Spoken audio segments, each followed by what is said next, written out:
નમસ્કાર, અમારી વિશેષ રજૂઆતમાં આપનું સ્વાગત છે। હું છું આપની સાથે ભાવિકા। ડાલા મથ્થો, સાવજ, ગીરની શાન, ભારતની શાન, કઈ કેટલાય અલંકૃતોથી એશિયાટિક સિંહને નવાજવામાં આવ્યા છે। વિશ્વ સિંહ દિવસે સિંહના જતનની મોટી મોટી વાતો તો થાય છે, પરંતુ સિંહના રક્ષણમાં આપણી સ્થિતિ શું છે? સિંહ આજે જે જોવા મળે છે એટલા જ હતા કે કાળક્રમે તેઓ લુપ્ત થતા ગયા? જો લુપ્ત થયા તો કઈ રીતે થયા? કયા કયા કારણો તેના માટે જવાબદાર હતા? આ તમામ પાસાઓનો તલસ્પર્શી અભ્યાસ કરીશું। અમારી વિશેષ રજૂઆતમાં મારી સાથે જોડાઈ ગયા છે મહેશભાઈ પંડ્યા, પર્યાવરણવિદ, મયંક ભટ્ટ, વાઇલ્ડલાઇફ એક્ટિવિસ્ટ, રમેશ રાવલ, સિંહ પ્રેમી, હેમંત સુથાર, અધિકારી વન વિભાગ। આપ સૌ કોઈનું સ્વાગત છે વીટીવી ન્યૂઝમાં। સૌથી પહેલા તો મહેશભાઈ, આપને પૂછવા માંગીશ કે સિંહના જતનની, સંવર્ધનની, સુરક્ષાની વાતો ફક્ત વિશ્વ સિંહ દિવસે જ કરવામાં આવતી હોય છે, પરંતુ શું લાગી રહ્યું છે કે આપણે એશિયાટિક સિંહોને બચાવવામાં કે પછી જે પ્રજાતિ લુપ્ત થઈ રહી છે તેને સાચવવામાં ક્યાંક ઉણા ઉતર્યા છીએ? ભાવિકા, આપે સરસ સવાલ કર્યો અને આપે એનો જવાબ પણ આપી દીધો। મારી પાસે 2018નો CAGનો રિપોર્ટ છે અને CAGએ એમ લખ્યું છે કે ગુજરાતમાં ઉત્તરોત્તર સિંહોની સંખ્યા વધી રહી છે, તેમ છતાં સિંહો માટે કોઈ નવા રક્ષિત રહેઠાણની મંજૂરી 2008 પછી આપવામાં નથી આવી। ઓડિટે એવું અવલોકન પણ કર્યું કે 3 રક્ષિત વિસ્તારોની આસપાસ પર્યાવરણીય સંવેદનશીલ વિસ્તારો જાહેર કરતી વખતે જંગલની જમીન, સરકારી ખરાબાની જમીનના વિસ્તારમાં નોંધપાત્ર ઘટાડો થયો હતો અને તેમાં વાજબીપણું ન હતું। એશિયાઈ સિંહોના સંરક્ષણ માટે આધુનિક ટેકનોલોજીનો અમલ ખૂબ ધીમો હતો। રક્ષિત વિસ્તારોની અંદર પ્રતિબંધિત પ્રવૃત્તિઓ અને રક્ષિત વિસ્તારોમાં જે યોજનાઓને શરતી મંજૂરી આપવામાં આવી હતી તેમાં અનુપાલન સુનિશ્ચિત ન કરવાના બનાવો પણ ઓડિટ અવલોકનના ધ્યાનમાં આવ્યું છે। એટલે ભાવિકાનો મતલબ એવો થયો કે ગુજરાત સરકાર આ મુદ્દે ગંભીર નથી। એટલે મહેશભાઈ, કહી શકાય કે મોટી મોટી વાતો કરવામાં આવે છે, પરંતુ જમીની હકીકત કંઈક અલગ જ જોવા મળતી હોય છે। બિલકુલ, એટલે લોકોની ભાવનાઓ સાથે ચેડા કરવાના। એમ કહેવામાં આવે કે ગુજરાતનું ગૌરવ, અને એને આધારે જુઓ ને, કહું તમને, સુપ્રીમ કોર્ટમાં એક કેસ દાખલ થયેલો 1995માં થયેલો અને એનું જજમેન્ટ આવી ગયું। એમાં ગુજરાત સરકાર જે મધ્યપ્રદેશના જંગલમાં ખસેડવાની વાત હતી એમાં ના પાડે છે અને લોકોની લાગણીઓ પણ એવી છે કે ગુજરાતના સિંહો ગુજરાતનું ગૌરવ છે, મધ્યપ્રદેશમાં ના મોકલીએ। ભાવિકા, બહુ જવલ્લે જ ક્યુરેટિવ પિટિશન સર્વોચ્ચ અદાલતમાં થતી હોય છે। ગુજરાત સરકારે ક્યુરેટિવ પિટિશન કરી, તેમ છતાંય સર્વોચ્ચ અદાલતે એમ કહ્યું કે જે સિંહોને બચાવવા હોય મહામારીઓથી, કોઈ એપિડેમિકથી, તો કેટલાક સિંહોને મધ્યપ્રદેશના એ જંગલમાં ખસેડવા જોઈએ। આજ દિન સુધી સરકારે આ નથી કર્યું અને તમે જુઓ કે હમણાં જ મહામારીથી લગભગ 32 જેટલા સિંહો મરી ગયા, એની પહેલાં પણ મર્યા હતા અને તપાસ સમિતિએ પણ આ વાતમાં ધ્યાનમાં મૂક્યું છે। એટલે સંવર્ધન દિવસ ઉજવવો સારી વાત છે, એશિયાટિક લાયન દિવસ ઉજવવો સારી વાત છે, પણ એની અવેરનેસ અને એના અમલીકરણ એ અધિકારીઓના હાથમાં હોય છે, ફોરેસ્ટ ડિપાર્ટમેન્ટના અને સરકારના હાથમાં હોય છે। સિંહો એ રખડતું પ્રાણી નથી કે લોકોમાં જાગૃતિ લાવવી પડે, કારણ કે લોકો તેને મારવાના નથી। એ કંઈ નીલગાય કે રોજડા નથી કે રસ્તા પર આવીને લોકો મારી નાખે। એટલે આ છે અવેરનેસ, શિક્ષણનું કામ, એ તો વન વિભાગને જ આપવાની જરૂર છે લોકો કરતા। બિલકુલ, મયંક ભટ્ટ, વાઇલ્ડલાઇફ એક્ટિવિસ્ટ પણ આપણી સાથે જોડાઈ ગયા છે। મયંકભાઈ, જે એશિયાટિક સિંહ છે એ શાન ગણવામાં આવે છે, ગૌરવપૂર્ણ રીતે તેનું નામ લેવામાં આવે છે, પણ તેની પરિસ્થિતિ અત્યારે જોવામાં આવે જે પ્રમાણે મહેશભાઈ કહી રહ્યા છે, ક્યાંક ને ક્યાંક આપણે આપણી ફરજ નથી નિભાવી રહ્યા કે ક્યાંક રાજ્ય સરકાર પણ ઊણું ઉતર્યું છે? શું લાગી રહ્યું છે આપને?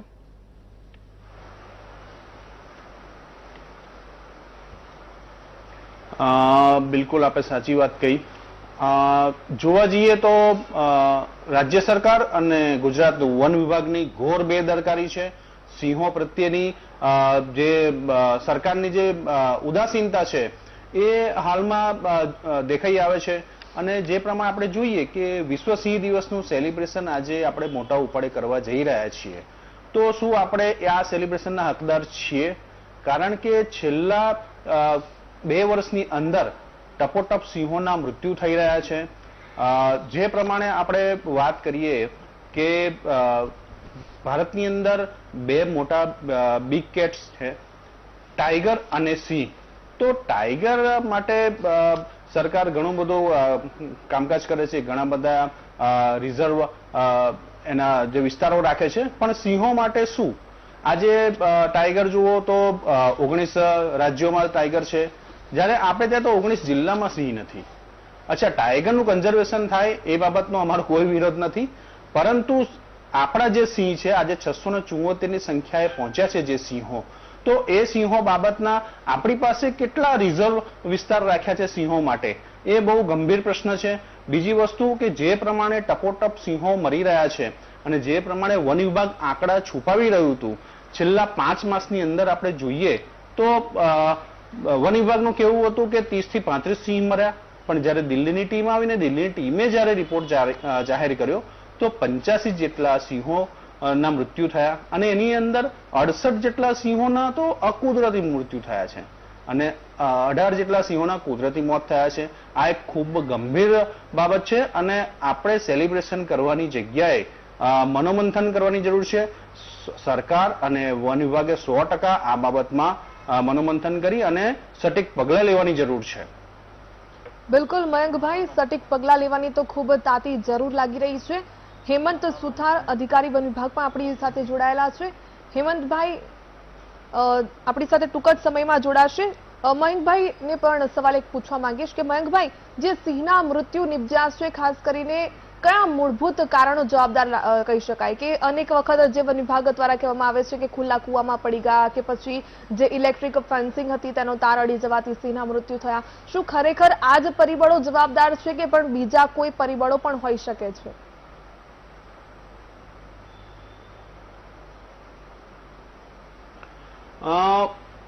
સિંહોના મૃત્યુ બાબત વન વિભાગ સૌપ્રથમ એક કારણ દર વખતે પ્રસ્તુત કરતું હોય છે, ઇનફાઇટ. ઇનફાઇટ બાદ કૂવામાં પડી જવાથી, સર્પદંશથી, ઇલેક્ટ્રિક શોક લાગવાથી, એટલે આ જે ટિપિકલ કારણો છે એ વન વિભાગ ધરતું હોય છે. હવે હાલમાં જે ભેદી રોગનું સંક્રમણ છે, તો 2018 ની અંદર કેનાઇન ડિસ્ટેમ્બર વાયરસના સંક્રમણથી સિંહો મર્યા નો વન વિભાગનો દાવો હતો. ત્યારબાદ અત્યારે હાલમાં જે સિંહો મરી રહ્યા છે તેમાં બબેશિયા રોગનો દાવો ચાલી રહ્યો છે. ત્યારબાદ ફરીથી પાછું સીડીવી વાયરસ ની વાત ચાલી અને એની અંદર 1000 રસી મંગાવવામાં આવી અમેરિકાથી. તો ખરેખર હું વન વિભાગને પૂછવા માંગુ છું આપના વીટીવીના માધ્યમથી વન વિભાગ અને ગુજરાત સરકારને કે ખરેખર સિંહોમાં કયો ભેદી રોગ છે, કારણ કે નથી વન વિભાગે કેનાઇન ડિસ્ટેમ્બર વાયરસના કોઈ પણ આધાર પુરાવા રજૂ કર્યા કે નથી કોઈ પણ જાતના બબેશિયા માટેના આધાર પુરાવા રજૂ કર્યા. અને સૌથી મહત્વની વાત કહું આપને તો જે સિંહોના મૃત્યુ થાય છે એના ત્યારબાદ જે પોસ્ટમોર્ટમ રિપોર્ટ હોય છે તે વન વિભાગ કોઈ દિવસ જાહેર કરતું નથી. એટલે આજે આ વિશ્વ સિંહ દિવસના દિવસે વન વિભાગે સિંહોને એક ભેટ આપવી જોઈએ, રિઝર્વ વિસ્તારની ભેટ આપવી જોઈએ. પોસ્ટમોર્ટમ રિપોર્ટ અમે જાહેર કરીશું અને મનોમંથન કરવું એ વન વિભાગ માટે ખૂબ જ જરૂરી બની ગયું છે. બિલકુલ મયંકભાઈ, ખાસ કરીને સિંહોનું સંવર્ધન કરવું, તેની સુરક્ષાની જવાબદારી વન વિભાગ દ્વારા કરવામાં આવતી હોય છે. પરંતુ મહેશભાઈ આપણી સાથે જોડાયેલા છે, તેમને પૂછીશ. મહેશભાઈ, જે ગેરકાયદેસર લાયન શો ચાલતા હોય છે, જે ખાસ કરીને ટ્રેકર્સની કમી કે પછી સિંહોના પીવા માટે પાણીની અછત કે પછી કુદરતી રીતે જે પશુનું મારણ તેમને મળવું જોઈએ એ નથી મળતું, તેવું પણ કંઈક કારણભૂત હોઈ શકે છે? બિલકુલ. એટલે બચ્ચનની જાહેરાત આવી અને પછી જે લોકોનો ધસારો થયો ત્યાં, અને દિવસમાં 125 જેટલી જીપ દોડે અંદર. તમે ક્યારે અભ્યાસ કર્યો છે ખરો આ સિંહોને કે 185 જેટલી જીપો દોડતી હોય દિવસમાં, તો એની માનસિક સ્થિતિ શું થાય? તમે રેડિયો કોલર બાંધ્યા છે, પણ રેડિયો કોલરનું એનાલિસિસ કર્યું છે ખરું? 2015ની સાલમાં જ્યારે અમરેલીમાં પૂર આવ્યું ત્યારે 49 સિંહ તણાયા હતા. એટલે મયંકભાઈ સાચા છે કે એ વાત બહાર આવી કે 49 સિંહ તણાયા, પણ કેટલા પાછા એનો રિપોર્ટ હજુ નથી મળ્યો આપણને. એટલે આવા કારણો બતાવી દેવામાં આવે છે કે મોટા મોટા ફિલ્મ અભિનેતાઓ આવે, ક્રિકેટર્સ આવે, રાજનેતાઓ આવે, એટલે કૃત્રિમ મારણો આપીને સિંહ દર્શન કરાવવામાં આવે. આ વાજબી નથી. 2014ની સાલમાં વિસલ બ્લોઅરે એક સુઓ મોટો પિટિશન ગુજરાતની હાઈકોર્ટમાં દાખલ કરેલી. એમાં ગુજરાત હાઈકોર્ટે ઘણા સ્ટ્રિક્ચર પાસ કરેલા, પણ એનું અમલીકરણ નથી થતું. કેટલા ગેરકાયદેસર રિસોર્ટ અને હોટલો બનાવી દેવામાં આવેલી. એટલે માત્ર સિંહો, એટલે લોકોને એમ કહેવામાં આવે કે ગુજરાતનું ગૌરવ છે અને એમની લાગણીઓ ઊભી કરવામાં આવે, અને બીજી બાજુ સિંહોને તમે એક કમાવાનું સાધન ગણી દો છો. એટલે તમારે જીડીપી આવે, રેવન્યુ આવે, એના માટે તમે એનો પ્રચાર પ્રસાર કરો છો. તો પછી સાચવો ને. તમે 2014થી 19 સુધીમાં જે એનું ફંડ હતું એના 20% ફંડનો ઉપયોગ નથી થયો. ટ્રેકરો જે ખરેખર સાચવી રહ્યા છે, ટ્રેકરોના પગાર નથી વધારતા, તમે પગારો આપતા નથી. તમે ગાર્ડને ફોરેસ્ટર તરીકેનું જે છે પ્રમોશન એ નથી આપતા. એટલે જે રખેવાળી કરવાવાળા નીચેના લોકો જે છે ફોરેસ્ટ ડિપાર્ટમેન્ટમાં, એમને તમે મજૂરો બનાવી દીધા છે. એટલે ખરેખર એ લોકો જીવના જોખમે જ્યારે કામ કરતા હોય તો એમને સારી ટ્રેનિંગ, સારી સુરક્ષા, સારો પગાર એ આપો, તે જરૂરી છે. આજે દિવસ ઉજવીને તમે કરોડોનો ખર્ચો કરી નાખશો, એની જગ્યાએ આ કરવાની બહુ જ જરૂર છે. એટલે તમે હવે રેલવે ટ્રેકમાં મરી જાય છે કે ફેન્સિંગ થાય કે પછી તમે કે રેવન્યુ કુવાઓમાં, પણ રેવન્યુ કુવાઓમાં કેમ આવું બને છે? તમે બનાવો ને દિવાલો. કોણ હમણાં પરિવહન નથવાણીએ કેટલાક પ્રયત્નો કરેલા સારા, રિલાયન્સના ગુજરાતના પ્રેસિડેન્ટે, કે કેટલાક રેવન્યુ કુવાઓમાં દિવાલો બનાવેલી. તો વન ખાતું કેમ આ નથી કરતું? એટલે આ સિંહ છે એ તો બધાનું ગૌરવ છે ને, ના નહીં, પણ વધારે પડતી મહામારી આવશે અને સિંહ એકદમ શ્રેષ્ઠ નાશ થઈ જાય ત્યાં સુધી આપણે શું રાહ જોવાની છે અને આવા દિવસો ઉજવવાના? આના આંકડા તો પ્રધાનમંત્રી પોતે રજૂ કરતા હોય છે કે સિંહો કેટલા વધ્યા, આટલું બધું ગૌરવ છે. તો પછી તમે એમાં બેદરકારી કેમ દાખવો છો? અને તપાસ સમિતિઓ આવે ને તપાસ સમિતિ એમ કે જે મયંકભાઈ કેમ કે 85 સિંહોના મોત થયા, એમાં મોટાભાગના તો અકુદરતી મોત હતા. અને પછી વન ખાતું સીધું જ પહેલું કહી દે કે ઇન ફાઇટથી મોત થયું, પછી ખબર પડે કે ના મહામારી હતી. આ બધું કોણ ફેલાવે છે? એટલે માણસો ફેલાવે છે. અને અલ્ટિમેટલી પછી શું થયું કે જંગલમાં રહેતા માણસોને દૂર કરો. હવે જંગલમાં રહેતો માણસ તો ઇકોસિસ્ટમનો ભાગ છે ભાઈ, એટલે એને દૂર કરો એટલે મોનિટરિંગનું મૂકીને એમાં જ ના રહે કોઈ. એટલે પછી જેમ ફાવે એમ તેમ કરો, એટલે કોઈ માહિતી જ બહાર ના આવે. હવે માણસોને દૂર કરવાની વાતો આ જંગલ ખાતું કરી દઈશું, જે ઠીક નથી. બિલકુલ. હેમંતભાઈ સુથાર, અધિકારી વન વિભાગ પણ આપણી સાથે જોડાઈ ગયા છે. હેમંતભાઈ, ક્યાંક ને ક્યાંક વન વિભાગ દ્વારા સાચા આંકડાઓ બહાર નથી પાડવામાં આવતા, કે પછી વન વિભાગ છે તે સાચી હકીકત કે કેમ સિંહની પ્રજાતિ લુપ્ત થઈ રહી છે કે લુપ્ત થવાને આરે છે તે બહાર નથી પાડતું? આને લઈને આપનું શું મંતવ્ય છે? વન વિભાગની વાત હોય કે સરકારની વાત, તો એ પોતાના જે રીતના પ્રયત્નો હોય બીજા પ્રયત્નો કરતા હોય, પણ સાથે સાથે બીજી એક વાત કે અત્યારે આપણે સમજીએ કે સામાજિક જવાબદારી કહીએ, એટલે દરેક વ્યક્તિની જવાબદારીની વાત આવતી હોય તો એક વિભાગને એનો જે સહયોગ મળવો જોઈએ લોકો તરફથી એ બહુ સારા પ્રમાણમાં મળી રહ્યો છે. પણ સાથે સાથે અમુક વર્ગ એવો હોય છે કે જેના કારણે આ બધી સમસ્યાઓનું પ્રમાણ વધતું હોય. હવે આપણે સમજીએ કે એક તરફ આપણે માનવ વસ્તીનો વધારો થયો છે, બીજી વાત કે વન વિભાગ નિષ્ફળ છે એવું કહીએ તો આપણે 674ના જે આંકડા જે છેલ્લી ગણતરી પ્રમાણે કહીએ છીએ, એટલે સતત સિંહોની વસ્તી વધી રહી છે એ વાત એટલી હકીકત છે. હવે એને આપણે સફળતા ગણવી જોઈએ તો સિંહોની વસ્તી વધી રહી છે, માનવોની વસ્તી વધી રહી છે, એને પરિણામે એક એની આજુબાજુનું જે ઇકોસિસ્ટમની વાત જે મહેશભાઈએ બહુ સરસ રીતે કરી કે ઇકોસિસ્ટમ છે, તો ઇકોસિસ્ટમમાં એકલું વન વિભાગની એ નથી હોતું.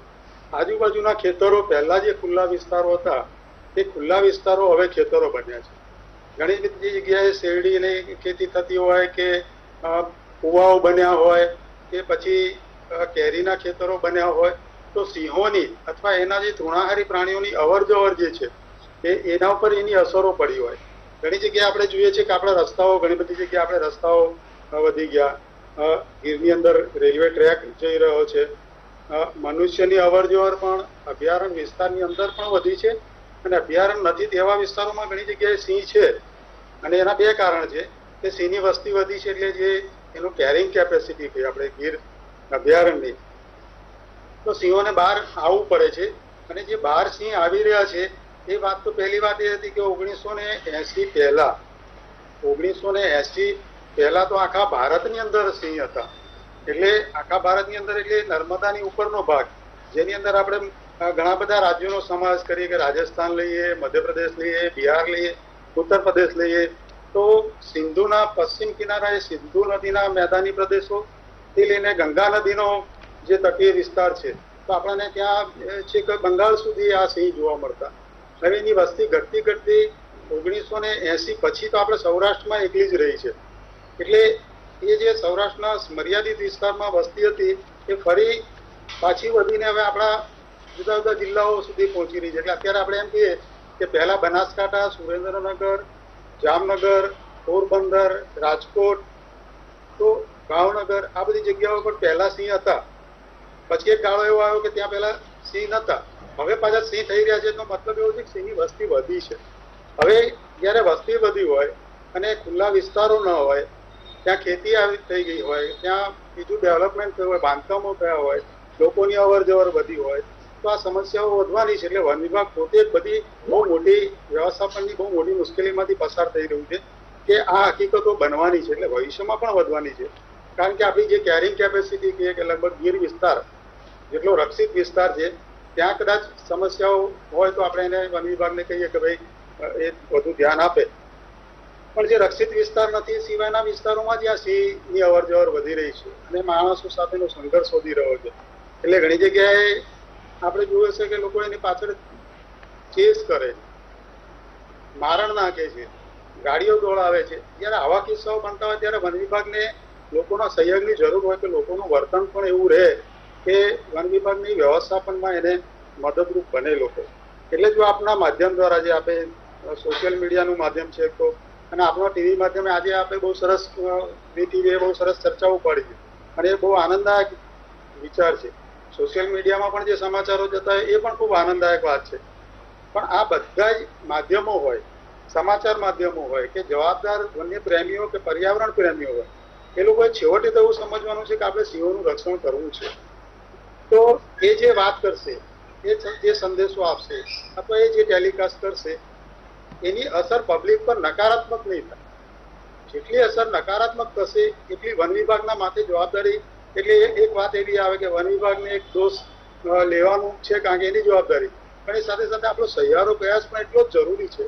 એટલે હું બધાને સૌને વિનંતી કરીશ, એટલે બધા માધ્યમોને અને દરેક વ્યક્તિગત રીતે પણ, કે આપણે જયારે સિંહનું ગૌરવ લઈએ છીએ ત્યારે જવાબદારી તો સહિયારી છે. એટલે કોઈ એવું નથી કે ભાઈ એકલું વન વિભાગને કહીને આપણે પોતાની જવાબદારીથી ખસી જવાનું છે.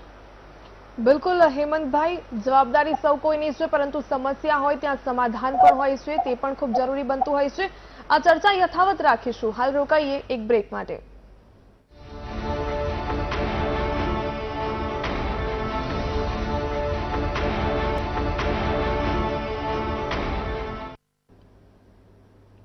દર વર્ષે વિશ્વ સિંહ દિવસની ઉજવણી ખૂબ જ ધામધૂમથી કરવામાં આવતી હોય છે. રેલીનું આયોજન કરવામાં આવતું હોય છે. વિદ્યાર્થીઓ છે તે સિંહોના મુખોટા પહેરીને રેલી કરતા હોય છે. સુરક્ષા સંવર્ધનને લઈને લોકોમાં જાગૃતિ આવે, લોકો અવેર થાય તેની માટે રેલીનું આયોજન કરવામાં આવતું હોય છે. પરંતુ કોરોનાની જે મહામારી છે તેને પગલે સોશિયલ મીડિયામાં આજની ઉજવણી છે તે કરવામાં આવી રહી છે અને આ જ મુદ્દે ચર્ચા કરી રહ્યા છીએ કે વિશ્વ સિંહ દિવસ પર જ ફક્ત કેમ સિંહોની જે દરકાર છે તે લેવામાં આવી રહી છે, કેમ બાકીના દિવસોમાં સિંહ જે ગૌરવ કહેવાય છે તેને કોરોના મૂકી દેવામાં આવે છે કે શું? હેમંતભાઈએ જે પ્રમાણે વાત કરી કે અત્યારે ક્યાંક માનવ વસ્તી પણ વધી રહી છે અને ક્યાંક સિંહોના જે સુરક્ષાને લઈને સહિયારી જવાબદારી સૌ કોઈની બને છે અને તેનો જવાબ જ મહેશભાઈ પંડ્યા આપવા માંગી રહ્યા છે. મહેશભાઈ, શું કહેવું છે ખાસ કરીને? મારા મિત્ર હેમંતભાઈ આવ્યા પહેલા મેં સીએજી રિપોર્ટ 2018નો ઉલ્લેખ કરેલો અને પાન નંબર 63માં ઉપસંવારની ભલામણો લખી છે. એમાં સીએજીએ સ્પષ્ટ નોંધ્યું છે કે સિંહોની સંખ્યા એટલે આગળના 4-5 લીટર નથી વાંચતો સમય બચાવવા માટે, સિંહોની સંખ્યા વધવા છતાં કોઈ નવા રક્ષિત રહેઠાણની મંજૂરી 2008 પછી આપવામાં આવી નથી એવું લખે છે. અને છેલ્લી 2 પંક્તિ વાંચું, રક્ષિત વિસ્તારોની અંદર પ્રતિબંધિત પ્રવૃત્તિઓ અને રક્ષિત વિસ્તારોમાં જે યોજનાઓને શરતી મંજૂરી આપવામાં આવી હતી તેમાં અનુપાલન સુનિશ્ચિત ન કરવાના બનાવો પણ ઓડિટના ધ્યાનમાં આવ્યા છે. અને હેમંતભાઈ, આપ બરાબર જાણો છો કે 2014માં એક સુઓ મોટો પિટિશન થઈ હતી અને એમાં ગુજરાતની વડી અદાલતે બહુ ક્રિટિક્સ કર્યા હતા, એમ કે રક્ષિત વિસ્તારોમાં પણ હોટેલો અને રિસોર્ટો બની ગયા છે. આ કોની જવાબદારી? અને બીજી વાત એ હેમંતભાઈ, આપણે સંમત છીએ કે સિંહો વધ્યા છે, 700 સુધી પહોંચી ગયા, અને એટલા માટે તો સિંહોએ ચોટીલાના મંદિરે દર્શન કરવા આવવું પડ્યું. એટલે ના નહીં, પણ જે પિટિશન દાખલ થઈ હતી centre for environmental law WWFA 95માં દાખલ કરેલી, અને ગુજરાતની સરકાર છે ક્યુરેટિવ પિટિશન સુધી ગઈ હતી, અને સુપ્રીમ કોર્ટે કહ્યું કે ભાઈ આ કુનો પાલપુર જે છે મધ્યપ્રદેશનું ત્યાં તમે શિફ્ટ કરો, નહીં તો આવી મહામારીમાં બધું ખલાસ થઈ જશે. તો હું હેમંતભાઈ સાથે સંમત છું કે આજે માનવ વસ્તી વધી છે, લોકોના વપરાશ વધ્યા છે, એટલે જગ્યાઓ નથી, તો પછી આ બીજું ઓપ્શન કેમ પસંદ નથી થતું? અને ગુજરાતની જ વાત કરો, ગૌરવ કરીએ છીએ, હવે તો બરડાના જંગલમાં પણ જવા દો ને, તેમાં કેમ નથી જવા દેતા? એટલે ફોરેસ્ટ ડિપાર્ટમેન્ટ આમાં ઘણું ઊંડું ઉતર્યું છે. લોકોથી એટલા બધા શિકાર થાય એવું હું માનતો નથી. શરૂઆતમાં એક ભાવ ઊભો કરવા કેટલાક વસ્તુ થઈ હતી વાત ચોક્કસ કે મધ્યપ્રદેશના લોકો આવીને શિકાર કરી જાય છે, તો મારો સવાલ એ પણ થાય કે મધ્યપ્રદેશના લોકો અહીંયા આવીને શિકાર કેવી રીતે કરી શકે? ગુજરાત સરકાર તો બાહોશને મજબૂત છે, આપણો વન વિભાગ તો મજબૂત છે, અને ગુજરાતનું ગૌરવ જો સિંહોને કહેતા હોય તો કોની તાકાત છે કે અહીંયા શિકાર કરવા મધ્યપ્રદેશના શિકારીઓ આવે? એ દલીલ ઊભી કરેલી કુનો પાલપુરમાં સિંહોને ના મોકલવા પડે એટલા માટે. એટલે એ દલીલો કરવા કરતાં આ સ્વીકારવું જોઈએ કે સિંહ એ કુદરતી રીતે આપણા ત્યાં આવ્યો છે, અને એનું ગૌરવ પણ લઈએ સ્વાભાવિક છે, બાય ડિફોલ્ટ ગુજરાતમાં છે, પણ એના લીધે તમે ના જવા દો અને માત્ર જીડીપીનું સાધન બનાવી દો, એ વાજબી નથી. બિલકુલ. મયંકભાઈ પણ આપણી સાથે જોડાયેલા છે. મયંકભાઈ, જે પ્રમાણે ક્યાંક ને ક્યાંક ગૌરવ તો લેવામાં આવે છે, પરંતુ જે સંવર્ધનની સુરક્ષાની વાતો ફક્ત એક જ દિવસે કરવામાં આવે છે. હું ખાસ કરીને એક મુદ્દા પર વિશેષ પ્રકારે ધ્યાન આપવા માંગીશ. વન રક્ષકની ભરતીનો મુદ્દો જે યુવાઓ છે તે ઉઠાવી રહ્યા છે, શું આ એક પણ કારણ હોઈ શકે છે કે વન રક્ષકની ભરતી કરવામાં નથી આવતી? સિંહોની સુરક્ષા માટે પણ ત્યાં ભરતી કરવામાં આવે તો પછી પ્રોબ્લેમ છે મહદ અંશે સોલ્વ થઈ શકે છે ને?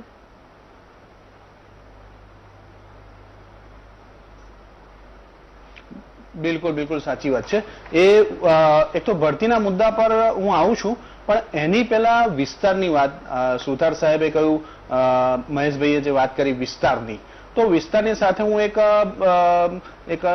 જોડવા માંગીશ કે ટાઈગર માટે જે પ્રમાણે રિઝર્વ વિસ્તાર મળી આવે છે, માત્ર ગુજરાતમાં જ વસ્તી વધારો છે એવું નથી, આખા ભારતમાં વસ્તી વધારો થાય છે. 19 રાજ્યોમાં ટાઈગર ફરી રહ્યા છે, તો એ લોકો માટે 50 જેટલા રિઝર્વ વિસ્તારો છે. આપણે ત્યાં 9 જિલ્લાની અંદર માળ સિંહ ફરી રહ્યા છે, તો એની માટે આપણી પાસે કેમ વિસ્તાર નહીં? બીજો એક મુદ્દો હું ટાંકીશ. 2018ની અંદર કેનાઇન ડિસ્ટેમ્બર વાયરસનું જ્યારે સંક્રમણ થયું સિંહો પર, ત્યારે માનનીય વનમંત્રી શ્રીએ ધારીમાં આવી અને 109 સ્ક્વેર કિલોમીટરનો વિસ્તાર રિઝર્વ જાહેર કરવાની જાહેરાત કરી હતી, અને અમે તાત્કાલિક આ ફાઇલને અમે એપ્રુવ કરીશું, તાત્કાલિક આ રિઝર્વ વિસ્તાર ઉભો કરીશું. પણ આજ સુધી પરિણામ શૂન્ય છે, માત્ર એ ફાઇલો ધૂળ ખાય છે. હવે હું વાત આવું શેત્રુંજી ડિવિઝન જે બનાવ્યું, હવે અહીંયા આગળ આપની જે પ્રશ્ન હતો ભરતીની, તો ભરતીની વાત કરું તો શેત્રુંજી ડિવિઝન બન્યું, પૂરતો સ્ટાફ નથી ત્યાં આગળ, વાહનોની વ્યવસ્થા નથી, રંગે ચંગે આપણે ડિવિઝન તો બનાવી દીધું, પણ ત્યાં આગળ સ્ટાફની કમી છે. સમગ્ર વન વિભાગની અંદર જોઈએ તો ઘણા બધા મોટા ભાગની જગ્યાએ સ્ટાફની કમી છે, તો એની ભરતી થવી જોઈએ. બીજું કે કોહવાયેલી હાલતમાં સિંહોના મૃતદેહ મળે છે, તો એ દર્શાવે છે કે એ વિસ્તારની અંદર પેટ્રોલિંગ ટ્રેકિંગ થતું નથી. બીજી વસ્તુ, ટ્રેકરો જે લોકો વર્ષોથી કામ કરી રહ્યા છે, તો એ લોકો કોન્ટ્રાક્ટ બેઝ પર કામ કરી રહ્યા છે, એ લોકોનો વીમો સુદ્ધા પણ કંઈક આપવામાં આવતો નથી. અને હાલમાં તો રાજુલા જાફરાબાદ રેન્જના ટ્રેકરો તો હડતાલ પર ઉતર્યા હતા, 4 મહિનાનો પગાર નતો આપ્યો અમને. આટલી મોટી મહામારીની અંદર જ્યારે ગુજરાત સરકાર અને માનનીય વડાપ્રધાન શ્રી કોવિડની અંદર જાહેરાતો કરે છે પેકેજની, સહાયતા પેકેજની, તો વન વિભાગે 4 મહિના સુધી તો ટ્રેકરોને પગાર નતો આપ્યો. બીજી વસ્તુ, આઉટસોર્સિંગની વાત ચાલી, ભરતીની ક્યાં વાત કરો છો આપ? આઉટસોર્સિંગ કરવા જઈ રહ્યા છો આપ. રાજુલા અને જાફરાબાદ રેન્જના જે ટ્રેકરો હાલમાં હડતાલ પર ઉતર્યા. હવે બીજી વાત કરું તો સિંહ સંવર્ધન અને સિંહના જે વસ્તી વધારો છે, તો વસ્તી વધારો આપણે એકલો ધ્યાનમાં લઈએ છીએ, પણ એની સામે મૃત્યુદર આપણે ધ્યાનમાં નથી લેતા. તો મૃત્યુદર માટે હું તમને કહું તો 2018ની અંદર 113 સિંહના મૃત્યુ થયા, 2019ની અંદર 148 સિંહના મૃત્યુ થયા. અને 2020 ની અંદર છેલ્લા 5 માસની અંદર 85 જેટલા સિંહોના મૃત્યુ થયા છે. હવે આ બધાનો જો પ્રતિ માસનો રેશિયો કાઢવામાં આવે તો 2018 ની અંદર દર મહિને 9 થી 10 સિંહ મરી રહ્યા છે. 2019 ની અંદર દર મહિને 12 થી 13 સિંહ મરી રહ્યા છે. 2020 ની અંદર 5 માસની અંદર દર મહિને 17 સિંહના મૃત્યુ થઈ રહ્યા છે. હવે જે પ્રમાણે આપણે એમ કહીએ છીએ, આપણે જે વાહવાહી લઈ રહ્યા છે કે વસ્તી વધી, તો સિંહે પોતે વિસ્તાર વધાર્યો છે. સિંહ જે સુરેન્દ્રનગર જિલ્લામાં આટો માર્યો, અમરેલી જિલ્લાની અંદર જે સિંહ ફરી રહ્યા છે, સરકાર કે વન વિભાગે સિંહો માટે કોરિડોરની કોઈ જ વ્યવસ્થા નથી કરી. હું આ ચેલેન્જ સાથે કહી શકું છું, સુરેન્દ્રનગર જિલ્લાની અંદર સિંહોને વન વિભાગ કે સરકાર નથી લાવી, સિંહો જાતે આવ્યા છે. પોતાનો કોરિડોર બનાવી પોતાનો વિસ્તાર વધારીને આવ્યા છે. એ વિસ્તારમાં એ કેમ આવ્યા છે? કારણ કે પહેલા એમનો વિસ્તાર હતો જ. એટલે વન વિભાગ અને સરકાર પહેલા પેલો તો સિંહોના વિસ્તાર માટેની વ્યવસ્થા કરે. બિલકુલ મયંકભાઈ, જે પ્રમાણે કહી રહ્યા છે કે પૂરતો સ્ટાફ નથી, કે પેટ્રોલિંગ કે પછી ખાસ કરીને ટ્રેકિંગ પણ નથી કરવામાં આવ્યું. શું ખરેખર આવું થઈ રહ્યું છે કે નહીં, વન વિભાગના અધિકારી પાસેથી જાણીશું. પરંતુ હાલ રોકાઈએ એક બ્રેક માટે.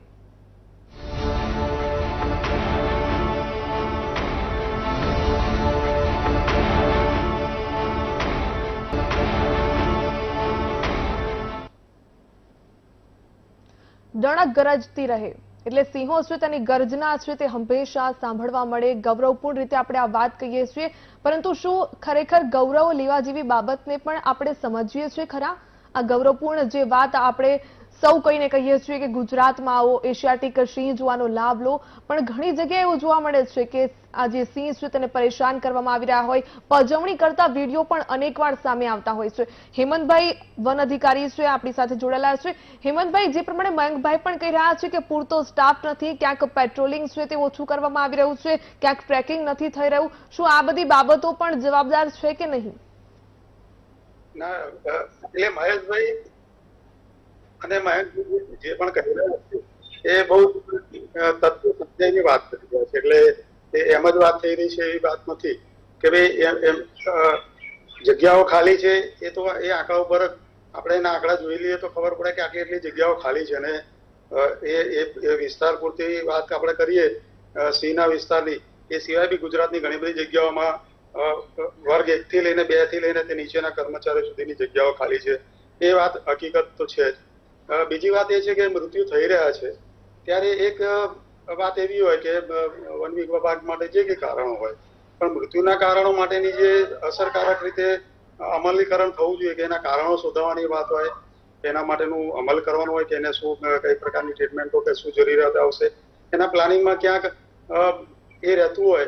પણ હવે જોઈએ કે 5 મહિનાનો ગાળો હતો, એ કદાચ વન વિભાગ પોતે પણ કંઈ સમજ્યું હોય અને એને પગલાં લેવાની કાર્યવાહી ચાલુ કરી હોય, તો એક વાત એક મૃત્યુના કારણો પણ વ્યાજબી છે ને એના આંકડા પણ સાચા છે કે ભાઈ જે કે આ રીતે મૃત્યુ થયા છે, તો એમાં પણ વન વિભાગે ધ્યાન રાખવાની આવશ્યકતા રહે છે. વૈકલ્પિક વ્યવસ્થાઓની વાત કરીએ એટલે કોરિડોરની વાત કરીએ તો કોરિડોરનો પ્રશ્ન હવે એવો અઘરો બની ગયો છે કે એક વિભાગ અને સાથે સાથે લોકોની સહમતિ અને રાજકીય ઈચ્છા શક્તિ આની અંદર બહુ મોટો ભાગ ભજવશે. આપણે વૈકલ્પિક વિસ્તારો ગુજરાતની વાત કરીએ તો ગુજરાતની અંદર આપણે મિતિયાળા અને પાણીયા 2 અભયારણ્યો એક વધારાના આપણે તૈયાર કર્યા. અને આપણે એવું પણ એક જીન પુલ કહીએ કે લાયન જીન પુલ, તેમાં પણ આપણે રામપરા અને બરડા ખાતે આપણે એ લાયન જીન પુલ, અને એ લાયન જીન પુલનો જે મકસદ છે, મતલબ છે એવું છે કે સિંહને બીજા વિસ્તારોમાં આપણે જ્યારે વૈકલ્પિક વ્યવસ્થા કરવાની થાય ત્યારે આપણે એને મૂકવાના થાય.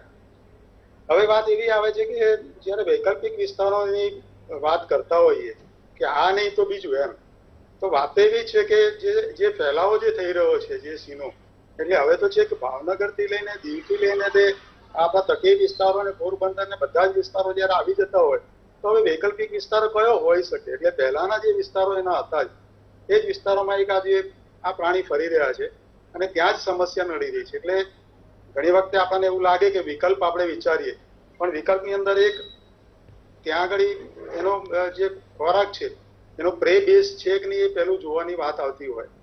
બીજો વાત આવે છે કે એને પીવા માટે પાણીની વ્યવસ્થાઓ પૂરતી છે કે પાણી મળી રહેશે કે નહીં.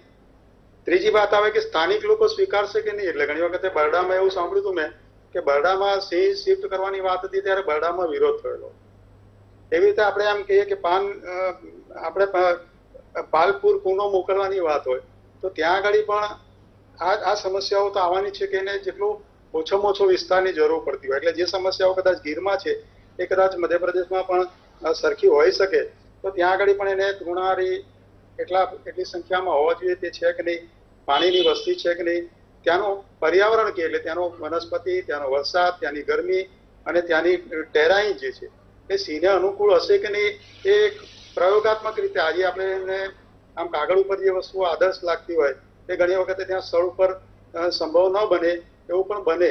એટલે વ્યવસ્થાપનમાં ક્યારેક એવું લાગે અત્યારે કે વ્યવસ્થાપનના પગલા મોડા પડી રહ્યા છે અને સમસ્યા જરા વધારે આગળ નીકળી રહી છે. એટલે ઘણી બધી જે મયંકભાઈએ રજૂઆત કરી, જે વાત કરી છે અને મહેશભાઈએ વાત કરી છે એ કારણો એ એકદમ સાચા છે અને વન વિભાગે એ દિશામાં વિચારવાનું રહેશે. એટલે એ પ્રકારની જવાબદારી લેવાની હોય તો વન વિભાગે લેવી જ જોઈએ અને એનું કાર્ય કરવું જ જોઈએ દિશામાં.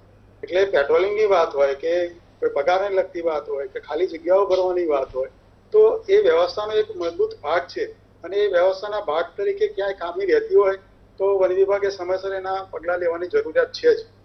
એટલે એ સાથે હું એને અલગ એક નથી કહી રહ્યો કે ભાઈ એમાં હું સહમત નથી તેમ. હવે સ્થાનિક લોકોની જે મદદગારી છે એટલે સ્થાનિક લોકોને આ સમસ્યાઓ એ સિંહ કોઈ વૈકલ્પિક વિસ્તારમાં આપણે મૂકીશું તો ત્યાંના લોકોના પ્રાણીઓ, ત્યાંના જે પાલતુ પ્રાણીઓ હશે એના કારણરૂપ બનશે, કદાચ હુમલાઓ પણ થશે. ત્યારે જે રીતે અત્યારે વસ્તી વધી છે આપણી, એમાં ગુજરાતના લોકોનો બહુ મોટો ફાળો છે અને ગુજરાતની જે જીવદયા પ્રેમી જે આપણી પ્રજા છે, લોકો છે, એને કારણે તો આપણે આજે સિંહ આટલી સંખ્યામાં પહોંચી શક્યા છે. એટલે કદાચ 674 નો આંકડો તો કેટલા વર્ષો પછીની વાત છે કે એ છેલ્લા 200 વર્ષની અંદર આટલો આંકડો નથી આવ્યો એવું કહેવામાં જરાય ખોટું નથી કે છેલ્લા 200 વર્ષની અંદર આપણે સિંહની સંખ્યા 674 અને પર્ટિક્યુલર આટલા જ વિસ્તારની અંદર, જ્યારે અગાઉના સમયની અંદર જે સિંહની વસ્તી હશે એ નો વિસ્તાર પણ વધારે હશે અને તે વખતે આ પ્રકારની જે સમસ્યાઓ આપણે કહીએ કે રસ્તા હોય કે ખેતીની પદ્ધતિ હોય કે માણસોની વસ્તી હોય અને બીજા જે સમસ્યાઓ છે એ સમસ્યાઓ તે સમયે નહોતી અને હવે નવી સમસ્યાઓ સાથે નવી વસ્તી વધારો સિંહોમાં જોઈ રહ્યા છે. એટલે આ બધા પ્રશ્નો આપણે સામનો કરી રહ્યા છીએ.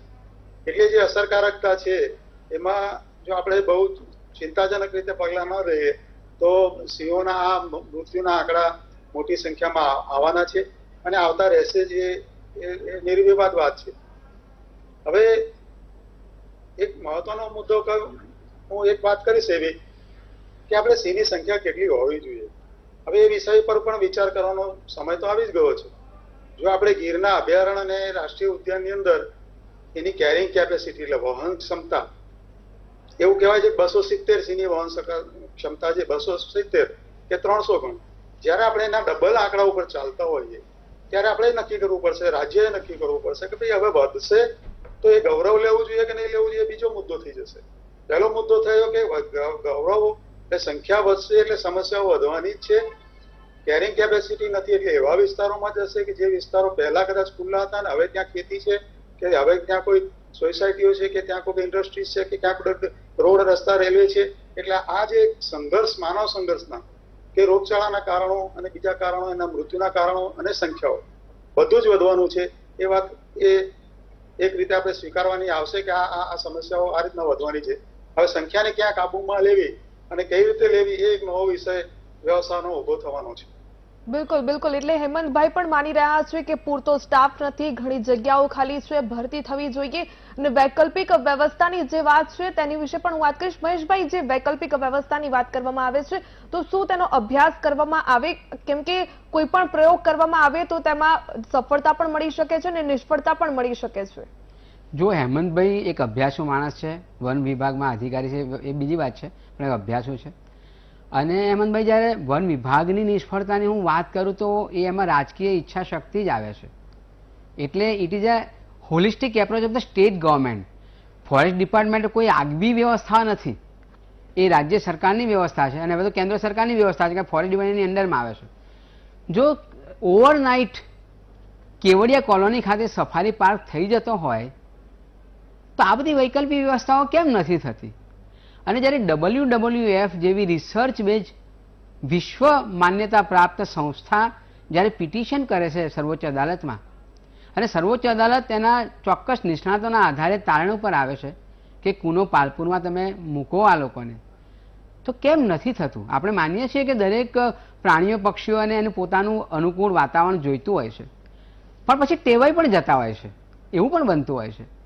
એટલે એ પ્રયોગ આપણે કરવા જોઈએ. તમે એક ખાલી વાત કરો કે 2 સિંહ બહુ પહેલાં મૂક્યા હતા અને મરી ગયા હતા, એ વાજબી કારણ નથી. એટલે તમારા વૈકલ્પિક વ્યવસ્થાઓ છે. અને તમે જો 2006માં નોટિફિકેશન બહાર પાડ્યું ગુજરાત સરકારે, ગોચરની જમીનો ખલાસ કરી, સરકારી પડતરો ખલાસ કર્યા, એટલે નીલગાયો ગાંધીનગર સુધી પણ આવી જાય અને બીજે બધે આવી જાય, તમે મારવાનો પરવાનો આપ્યો. તો એવા જે નીલગાયો જેવા પ્રાણીઓ જે છે એને આવા જંગલોમાં કેમ ના મુકાય, જેથી કરીને એ જે કેરિંગ કેપેસિટીની આપણે બહુ સરસ વાત કરી અને વાજબી વાત છે કે એનો ખોરાક ઓછો થઈ જાય છે તો બહાર જવું પડે, એ સ્વાભાવિક છે. અને કોઈ બાઉન્ડ્રી નથી નડતી કે અહીંયા ગીર અભયારણ્યની હદ પૂરી થઈ, એ સિંહ વાંચવાનો નથી. એને ભૂખ લાગી છે એટલે ગમે ત્યાં જવાનો છે. એ ચોટીલાના દર્શન કરવા પણ આવવાનો છે અને ભેરાઈ રાજુલામાં પણ જવાનો છે.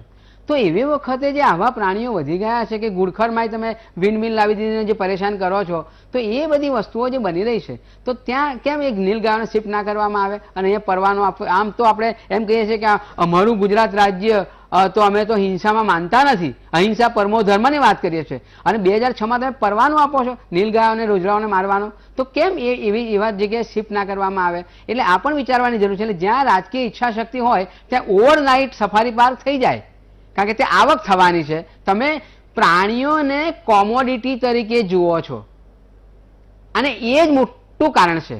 જો એને ઇકોસિસ્ટમના ભાગ તરીકે જોતા હોવ તો મને લાગે છે કે હજારો વિકલ્પો છે, પણ એ તરફ નથી જવું કારણ કે રાજકીય ઈચ્છાવૃત્તિ નથી. તમે માત્ર સિંહને જો કમાઉ દીકરો ગણતા હોય તો પછી આ જ થવાનું. બિલકુલ. ખાસ કરીને જે સંવર્ધનની વાતો હોય, સંરક્ષણની વાતો હોય, ફક્ત વાતો પૂરતી જ સીમિત રહેતી હોય તેવું પણ લાગતું હોય છે. મયંકભાઈ પણ આપણી સાથે જોડાયેલા છે. મયંકભાઈ, જે ગેરકાયદેસર ચાલતા લાયન શો છે, ક્યાંક પજવણી કરતા વિડીયો છે, તે પણ અનેક વખત સામે આવતા હોય છે. તેને લઈને આ ખાસ કરીને આપ શું કહેવા માંગશો?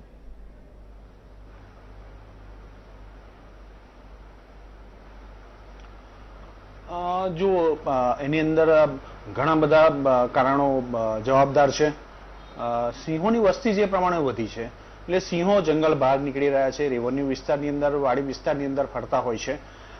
ઘણા એવા અમુક તત્વો છે જે લોકોએ આને એક બિઝનેસ બનાવી દીધો છે સિંહ દર્શનનો. તો આ રીતના એક તો ગેરકાયદેસર સિંહ દર્શનને વેગ મળે છે. બીજું કે જંગલની અંદર જે સિંહો બહાર નીકળે છે ખોરાક માટેની તપાસમાં, તો એશિયાઈ સિંહોનો આમ મૂળ ખોરાક દુધાળા ઢોર છે. એનો જે પ્રમાણે રિસર્ચ જોઈએ તો 75% દુધાળા ઢોર અને 25% વન્યજીવ. જે શરૂઆતમાં પોલ જોસલીએ જે રિસર્ચ કર્યું એ પ્રમાણે આપણે જોઈએ તો સિંહોનો પ્રિય ખોરાક દુધાળા ઢોર છે, તો એ ગ્રામ્ય વિસ્તારમાં આવી જાય છે. એટલે સિંહોને જોઈ અને ઘણા લોકો ગેરકાયદેસર સિંહ લોકેશન પણ કરે છે, સિંહોની પજવણી પણ કરે છે, સિંહો પાછળ બાઇક ગાડી એ દોડાવતા હોય છે. એટલે અને અત્યારે હાલમાં દરરોજ ગીરની આસપાસના ગામડાઓની અંદર સિંહોની અવરજવર વધી છે. અને અમુક બાબતે એ પણ જોવા મળે છે કે શું જંગલમાં ખોરાકની કમી છે કે સિંહો આજે 10-10, 15-15 સિંહોના ટોળાના વિડીયો વાયરલ થાય છે, ગામની વચ્ચે આવીને સિંહો મારણ કરતા હોય છે. તો આ બધા ઘણા બધા કારણોને લીધે સિંહોની એક તો હેરાનગતિ થાય છે, બીજું સ્ટાફની કમી છે. અચ્છા, જ્યાં સ્ટાફ છે ત્યાં થોડી બેદરકારી પણ છે, એવું પણ નથી. અમુક જે મુઠ્ઠી પર જે સ્ટાફ છે એ લોકોની ઘણી બધી બેદરકારી છે. એ લોકોની બેદરકારીને લીધે સમગ્ર વન વિભાગ પણ બદનામ થતું હોય છે. એવા કેટલાય કિસ્સા સામે આવ્યા છે. તો જે સ્ટાફની કમી છે. બીજી વસ્તુ કે સિંહ જોવાની લાલચ તો દરેકને હોય જ, અને સિંહ જો સામે ચાલીને વાડી વિસ્તાર રેવન્યુની અંદર આવતો હોય છે તો ઘણા લોકો એને માણી લેતા હોય છે, પણ ઘણા લોકો એને હેરાનગતિ પણ કરતા રહેતા હોય છે. અચ્છા, આ સાથે હું એક જે વિસ્તારની વાત અને મહેશભાઈ દ્વારા જે કહેવામાં આવ્યું, સુથાર સાહેબ દ્વારા કહેવામાં આવ્યું, એ બંનેના અંદરથી એક મુદ્દો લઈને એક બહુ સરસ એ આવ્યું છે કે 30 કરોડ રૂપિયા ટુરિઝમ ફેસિલિટી માટે બિલકુલ, બિલકુલ. ડેવલપમેન્ટ કરવા માટે સાસણગીરમાં ફાળવાયા છે. તો મારો એક વીટીવીના માધ્યમથી મારો એક ગુજરાત સરકાર અને ગુજરાત જી, જી. વન વિભાગને એક વિનંતી છે કે બિલકુલ, આજે બિલકુલ. વિશ્વ એટલે સિંહ દિવસ મયંકભાઈ, છે. વિશ્વ સિંહ રચનાઓ કહી શકાય કે ખાસ કરીને વિનંતીઓ કરવામાં આવે છે, રજૂઆતો પણ જે વાઇલ્ડલાઇફ એક્ટિવિસ્ટો હોય, જે પર્યાવરણવિદો હોય, પર્યાવરણ પ્રેમીઓ હોય છે, કરતા હોય છે. એશિયાટિક સિંહો બચાવવા ખૂબ જરૂરી બનતું હોય છે. ગૌરવ લઈએ છીએ ત્યારે તેના સુરક્ષા સંવર્ધન માટે પણ જવાબદારી સ્વીકારવી એટલી જ ફરજપૂર્ણ બનતી હોય છે.